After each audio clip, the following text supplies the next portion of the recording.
لله رب العالمين والصلاة والسلام على سيد الأنبياء والمرسلين أما بعد فأعوذ بالله من الشيطان الرجيم بسم الله الرحمن الرحيم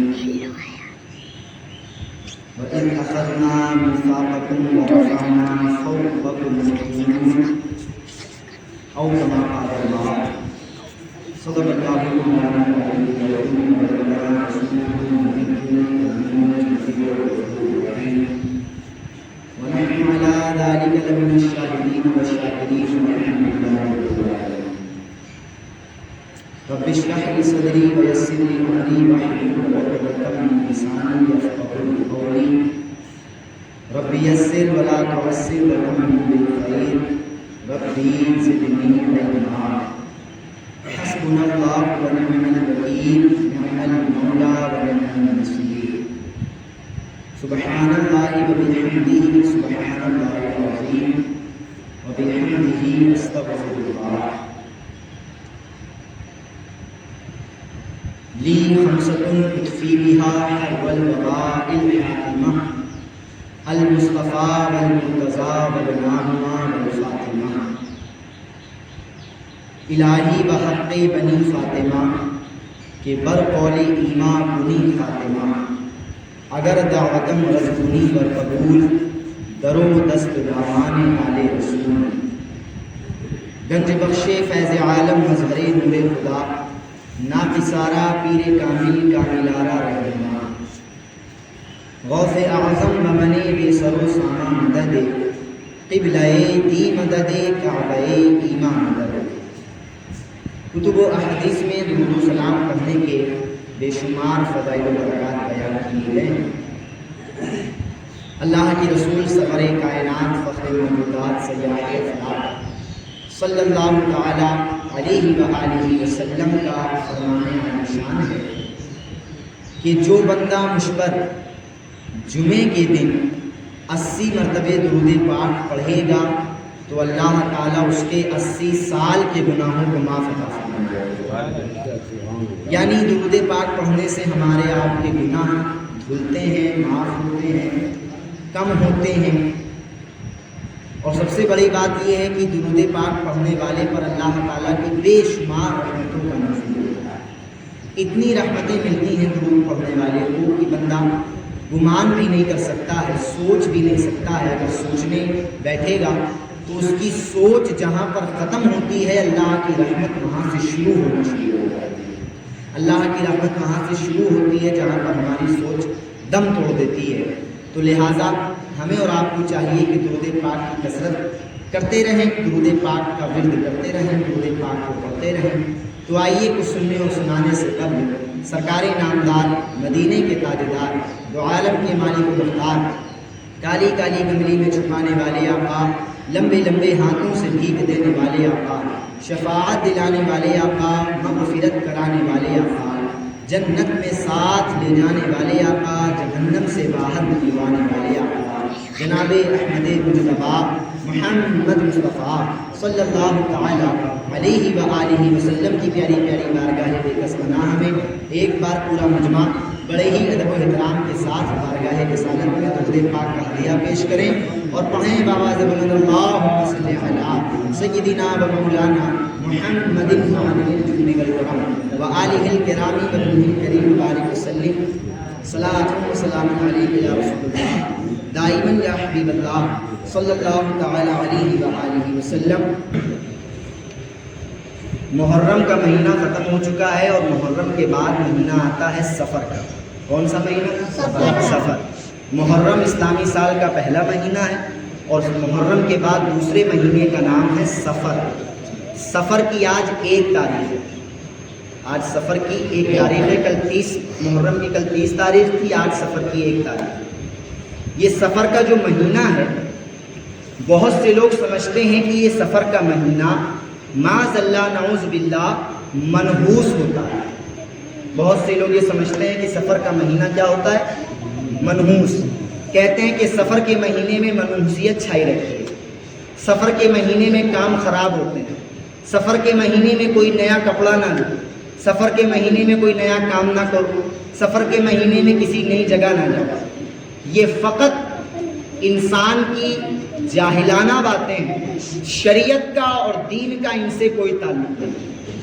اسلام کے اندر کوئی بھی گھنٹہ، کوئی بھی سال، کوئی بھی مہینہ، کوئی بھی ہفتہ، کوئی بھی دن، کوئی بھی گھنٹہ، کوئی بھی منٹ، کوئی بھی سیکنڈ کا کروڑواں حصہ بھی منحوس نہیں ہو سکتا. اسلام نے جو چیز ہمیں دی ہے وہ منحوس نہیں ہو سکتی ہے. اب بتاؤ سفر یہ ملا جی کا دیا ہوا ہے کہ اللہ کا دیا ہوا ہے؟ اللہ نے دیا ہے. تو اللہ کی دی ہوئی چیز منحوس ہوگی؟ نہیں. سفر کا مہینہ منحوس نہیں ہے. اصل میں منحوس ہم اور آپ ہیں. اصل میں منحوسیت ہمارے اور آپ کے اندر ہے. سفر کا مہینہ منحوس نہیں ہے.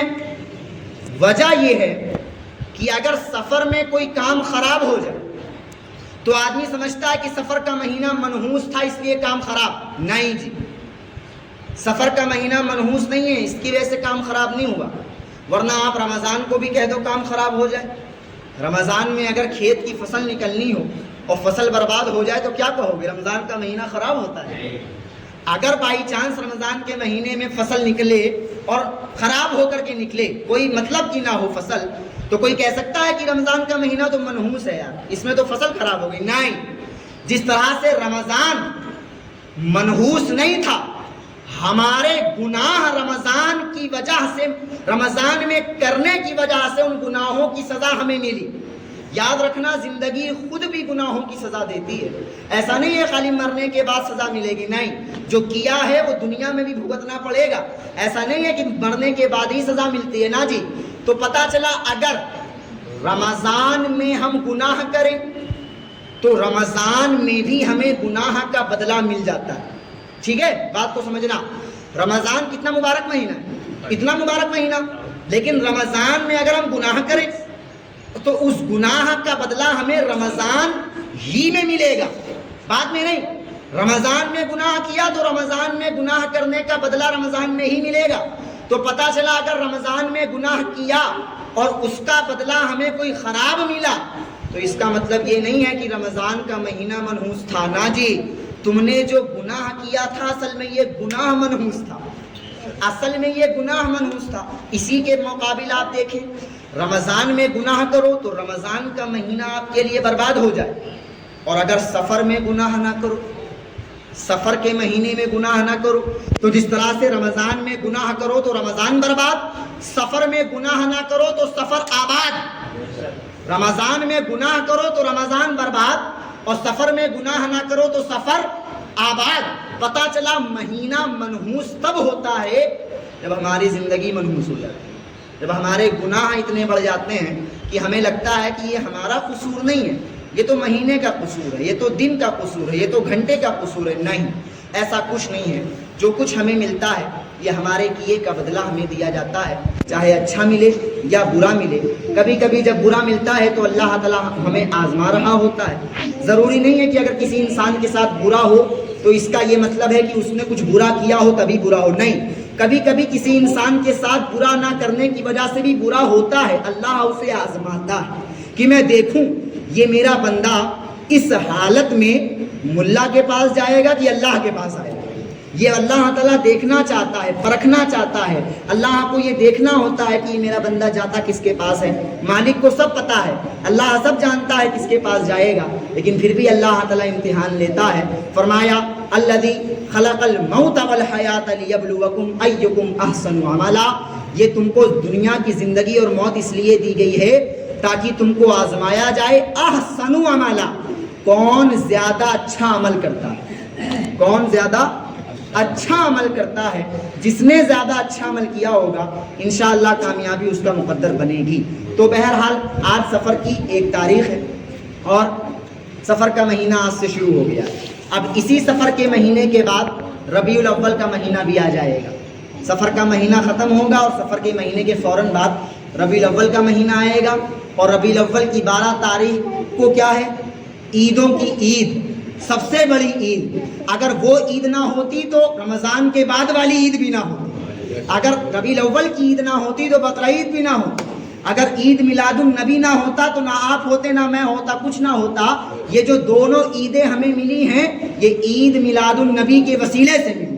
تو عید میلاد النبی بھی انشاءاللہ اگلے ہی مہینے اگست میں 25 یا 26 تاریخ کو انشاءاللہ جشن عید میلاد النبی منایا جائے گا. عید کے بعد جو ہمارا درس چل رہا تھا، دیکھیے پہلے سمجھ لیجئے، میں جب سے اس گاؤں میں آیا ہوں تب سے میں نے پہلے پارے کی پہلی آیت سے بیان کرنا شروع کیا. سمجھ رہے ہو آپ لوگ؟ کیا سمجھ رہے ہو؟ جب سے میں آیا تب سے میں نے پہلے پارے کی پہلی آیت سے بیان کرنا شروع کیا. مجھے کتنا وقت ہو گیا یہاں پر؟ چلو جب تک بتاؤ گے نہیں میں کھڑا رہوں. نہیں فکس بتاؤ. 2 سال. ہاں 2 سال سے اوپر ہو گئے. اپریل میں آیا تھا اور جولائی چل رہا تھا. ٹھیک ہے، تو 2 سال موٹا موٹا مان لیجیے. ہاں تو بولا کرو نا، بولتے کہیں. مجھے ہو گیا 2 سال.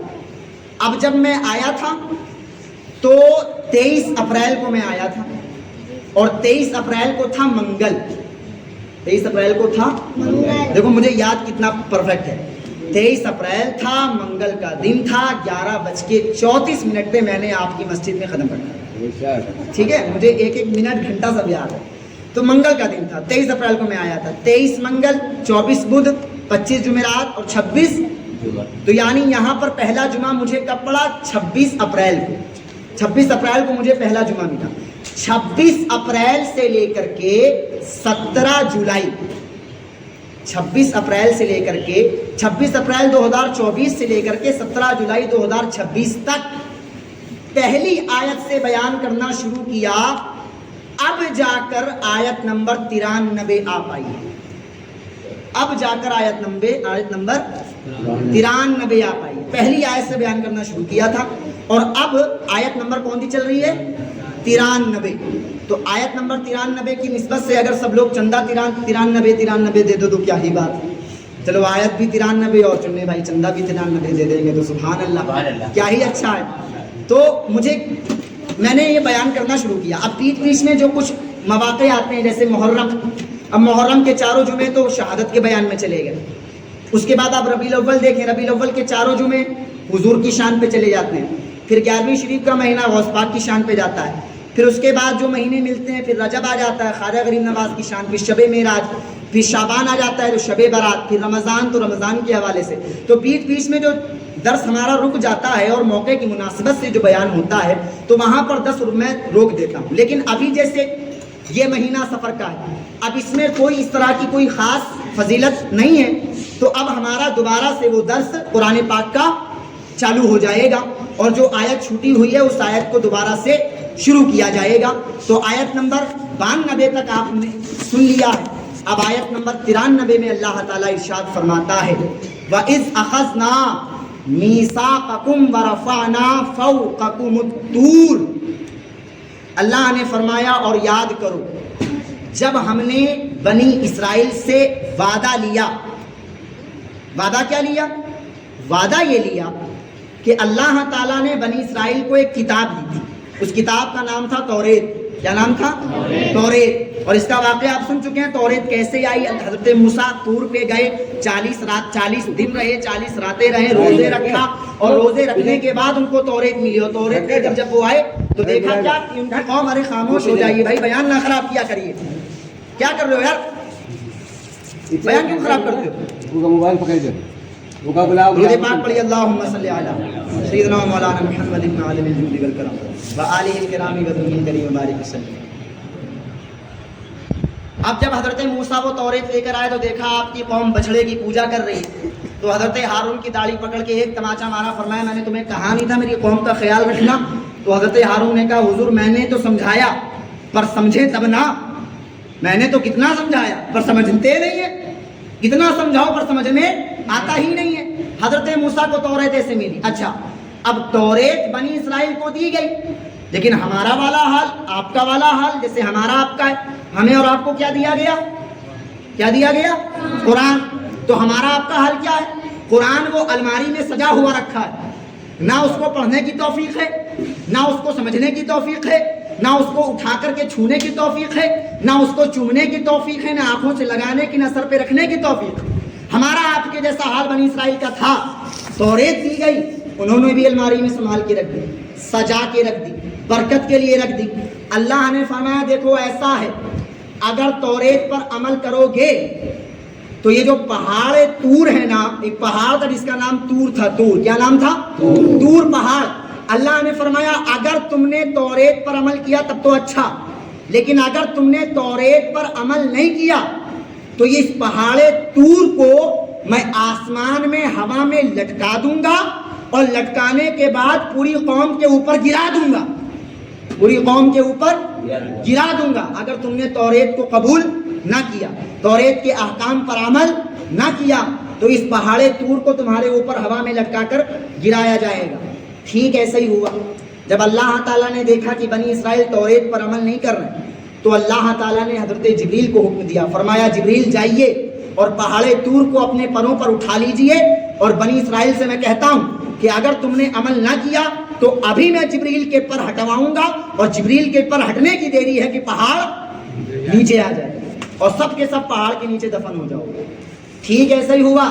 تاریخ گواہ ہے، اتہاس ساکشی ہے، بنی اسرائیل موجود ہیں پہاڑ طور کے نیچے، پہاڑ طور ان کے سروں پر ہوا میں لٹکا ہوا۔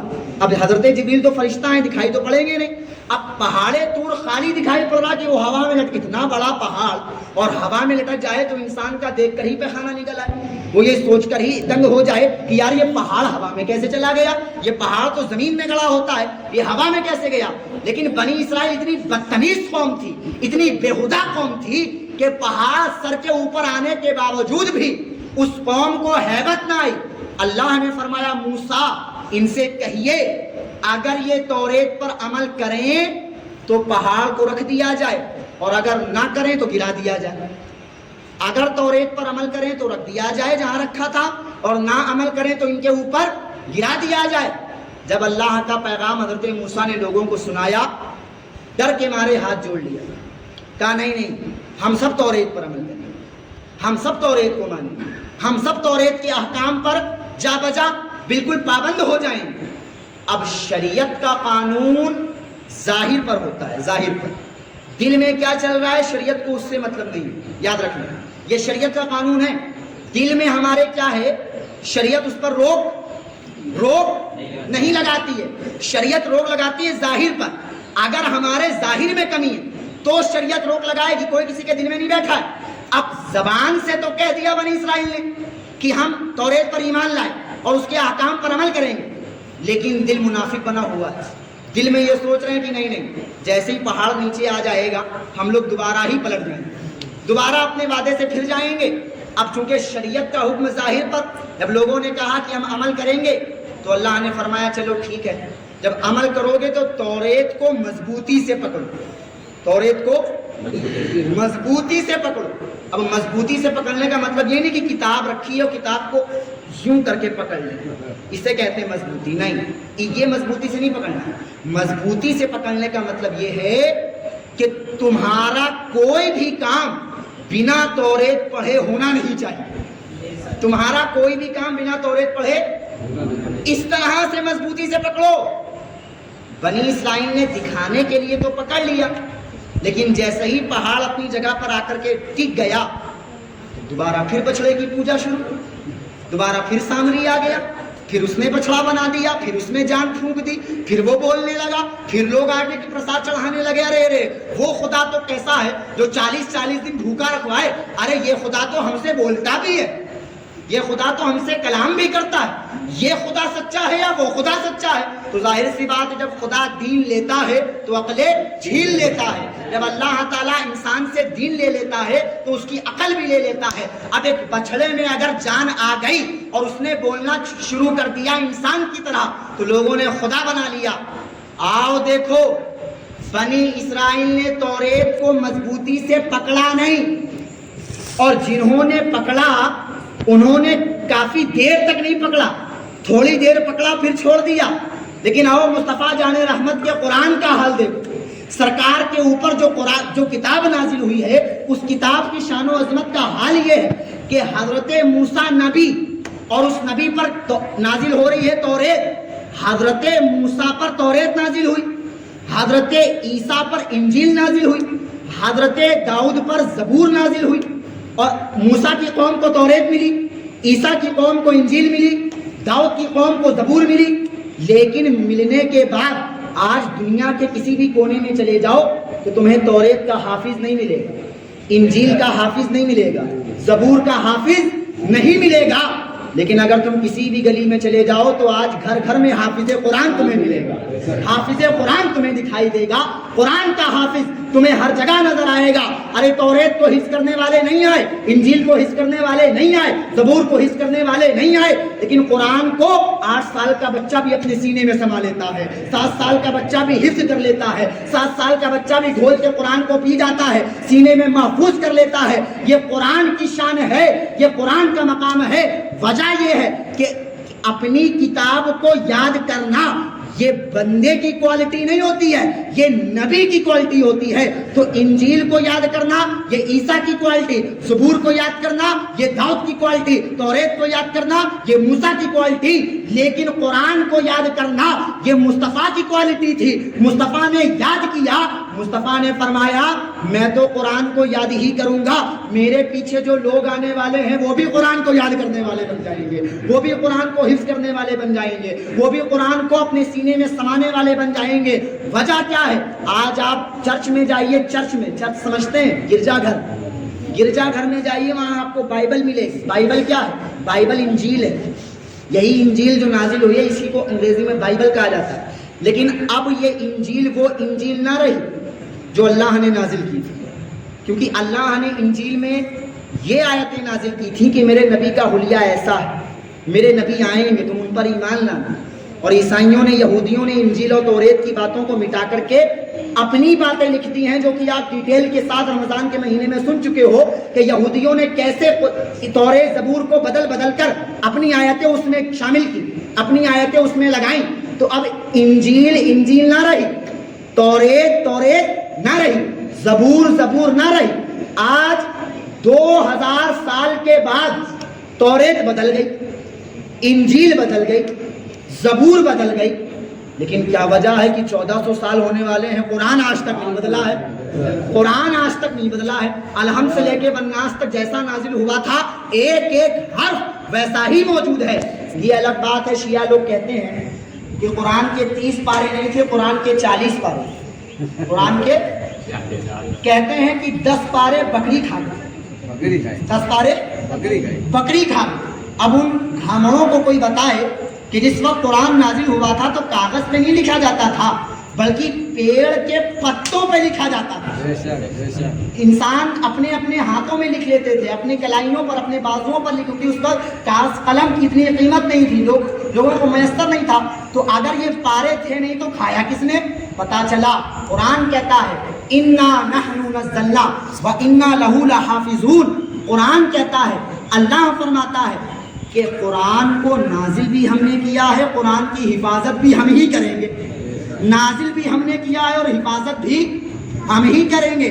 تو انجیل کی حفاظت کا ذمہ اللہ نے نہیں لیا، توریت کی حفاظت کا ذمہ اللہ نے نہیں لیا، اور زبور کی حفاظت کا ذمہ اللہ نے نہیں لیا. تو جس کی حفاظت کا ذمہ اللہ نے نہیں لیا وہ بدل گئی، اور جس کی حفاظت کا ذمہ لیا وہ 1400 سال کے بعد بھی زندہ ہے، وہ 1400 سال کے بعد بھی آج چل رہا ہے. وجہ یہ تو پہلی وجہ. دوسری کیا ہے؟ دوسری وجہ یہ ہے کہ حضرت موسیٰ نے جب کہا، ابھی آپ نے سنا نا، کہ توریت کو مضبوطی سے پکڑو، تو خالی توریت پکڑوائی، صرف توریت کے ساتھ اور کچھ نہیں دیا، صرف توریت دے دیا تھا کہ لو پکڑ لو توریت مضبوطی کے ساتھ. تو بنی اسرائیل نے پکڑا نہیں. لیکن جب مصطفیٰ جان رحمت حجت الوداع ادا کرنے آ رہے ہیں، حج سرکار نے ایک حج کیا ہے، 4 عمرے کیے ہیں حضور نے، حج ایک ہی کیا ہے. سرکار نے پہلا اور آخری حج اپنا فرمایا تو حج کے بعد سرکار نے صحابہ کرام کو بیان فرمایا، اور بیان فرمانے میں سرکار فرماتے ہیں اے لوگو میری زندگی بہت کم عرصے کی رہ گئی ہے، میں تمہارے بیچ میں سے اب جانے والا ہوں. تو صحابہ کرام رونے لگے، عرض کرتے ہیں حضور آپ کے بعد ہمارے پرسان حال کون ہوں؟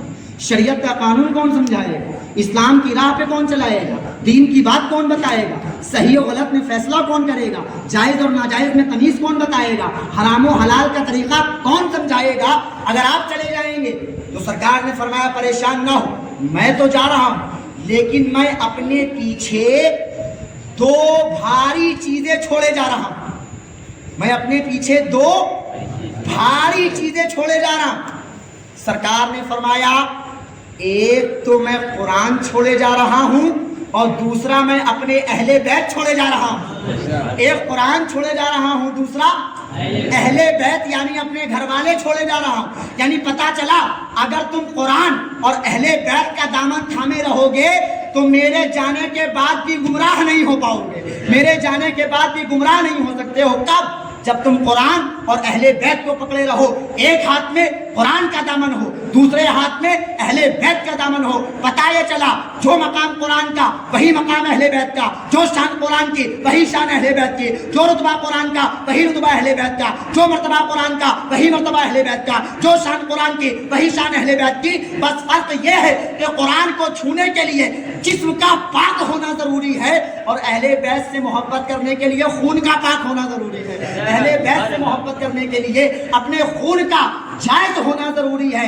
اہل بیت سے محبت وہی کر سکتا ہے جو پکا حلالی ہوگا، جو حرام کی اولاد ہوگا وہ اہل بیت سے محبت نہیں کرے گا، وہ اہل بیت سے دشمنی کرے گا۔ اس لیے کہ قرآن نے 1400 سال پہلے 29واں پارہ سورہ قلم کی آیت نمبر 10 میں اللہ تعالیٰ نے فرمایا وَتُلِّمْ بَعْدَ ذَلِكَ زَنِيمٌ، فرمایا محبوب پریشان نہ ہو۔ یہ جو ولید بن مغیرہ آپ کو برا برا کہہ رہا ہے یہ تو اپنے باپ کی اولاد ہی نہیں ہے، یہ تو اپنے باپ کی زنیم کہتے ہیں حرامی کو۔ زنیم کا معنی کیا ہوتا ہے؟ حرامی، جو حرام سے پیدا ہوا ہو، زنیم عربی میں۔ اور قرآن کا جملہ ہے، میں نہیں بول رہا ہوں، مجھے ٹاؤن نہ کرنا، میں قرآن کی آیت پڑھ رہا ہوں۔ وَتُلِّمْ بَعْدَ ذَلِكَ زَنِيمٌ، یہ حرامی پیدا ہوا ہے تو پتا چلا جو حرامی پیدا ہوگا وہ میرے نبی کی شان بیان نہیں کر پائے گا۔ جو حلالی بندہ ہوگا، جو حلال خون سے پیداوار ہوگا، جس کی رگوں میں حلال کا خون دوڑتا ہوگا، وہ میرے نبی کی شان بیان کرے گا، وہی میرے نبی کی شان سنے گا۔ تو پتا چلا میرے نبی کی شان تو یہ ہے کہ یا رسول اللہ جو آپ کا نہیں ہو سکتا ہے وہ اپنے باپ کا نہیں ہو سکتا، جو آپ کا نہیں ہے وہ اپنے باپ کا نہیں ہے۔ تو اگر تمہیں کوئی بندہ نظر آئے جو سرکار کی بارگاہ میں گستاخی کرے تو جھگڑا مت کرنا، اس سے بحث مت کرنا، سمجھ جانا یہ حرام کی اولاد ہے۔ تو جو حرام کی اولاد ہوگا سرکار کے بارے میں وہی زبان نکالے گا۔ تو سرکار نے ہمیں دو چیزیں دی ہیں۔ حضرت موسیٰ نے کتنی چیزیں دی تھیں؟ ایک کیا دیا تھا؟ صرف توریت۔ لیکن سرکار نے ایک چیز نہیں دیا، سرکار نے دو چیزیں، اور صرف دو چیزیں نہیں، دو بھاری چیزیں عطا فرمائی، دو بھاری چیزیں دی۔ فرمایا اگر قرآن اور میرے اہل بیت ان دونوں سے رشتہ مضبوط رکھو گے تو انشاءاللہ یہاں بھی کامیابی پاؤ گے، وہاں بھی کامیابی پاؤ گے۔ تو ہمیں اور آپ کو چاہیے کہ قرآن پاک سے رشتہ رکھنے کا مطلب یہ ہے کہ اگر قرآن پڑھے ہیں تو اس کی تلاوت کریں، نہیں پڑھے ہیں تو جو قرآن پڑھے ہے اس سے پڑھنے کی کوشش کریں، اور اگر یہ بھی نہیں کر سکتے ہیں تو جو قرآن کو سمجھے کم سے کم اس بندے سے قرآن سمجھنے کی کوشش کریں، اس بندے سے کہے جا کر کے کہ مجھے اللہ کا کلام سکھاؤ، مجھے اللہ کے احکام بتاؤ، مجھے شریعت کی حدیں بتاؤ۔ یہ تو ہو گیا قرآن کا دامن پکڑنا۔ اور اہل بیت کا دامن پکڑنے سے مراد یہ ہے کہ اہل بیت کی شان میں کوئی ہلکی بات نہ تمہاری زبان سے نکلے اور نہ تمہارے کانوں تک ٹکرائے۔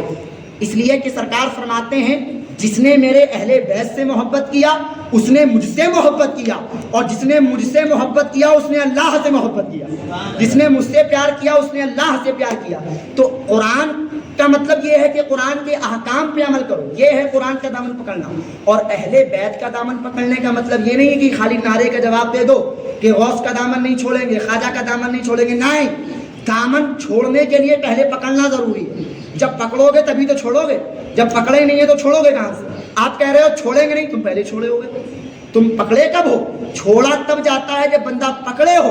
لہٰذا اہل بیت کے دامن کو اتنا کرا پکڑو کہ اگر جنت سے بھی ہوا آئے تو جنتی ہوا بھی تمہارے ہاتھ سے اہل بیت کا دامن چھڑا نہ سکے، تمہارے ہاتھ سے اہل بیت کا دامن چھٹا نہ سکے، اتنا کرا کر کے پکڑو۔ اور جب یہ دو کام ہم اور آپ کریں گے انشاءاللہ، کون کون سے؟ ایک قرآن اور دوسرا اہل بیت۔ ایک قرآن، دوسرا جلدی بولو، ایک قرآن، دوسرا پہلا، دوسرا۔ اگر ان دونوں کا دامن ہم نے پکڑے رکھا، ایک ہاتھ میں قرآن، دوسرے ہاتھ میں اہل بیت، انشاءاللہ اللہ تعالی ہمیں وہ عطا فرمائے گا جو ہمارے دماغ نے سوچا بھی نہیں ہوگا۔ اللہ تعالیٰ کی بارگاہ میں دعا ہے مولا پاک جو کچھ سنا ہے اس کو یاد رکھنے، اس پر عمل کرنے اور اسے دوسروں تک پہنچانے کی توفیق عطا فرمائے، آمین۔ وآخر دعوانا ان الحمدللہ رب العالمین۔ السلام علیکم سنت